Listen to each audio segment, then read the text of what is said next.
We have here a 2017 Chevrolet Traverse, and I'm going to show you how to change the purge valve on the Chevy Traverse. Okay, so the first step would be to remove the oil cap that would be here.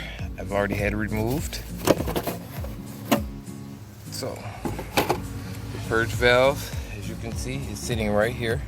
And what you would do is take your 10mm and you would remove the bolt that's on the back side. It's just one bolt that is right here that I'm touching.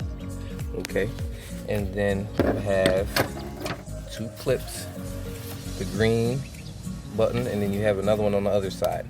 So you just press it and it releases.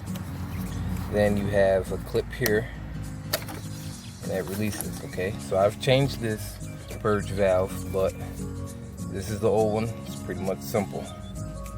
Okay guys, so this is the location of the purge valve. If you have your check engine light coming on, you change this, reset your check engine light, reprogram it, and that should solve your issue.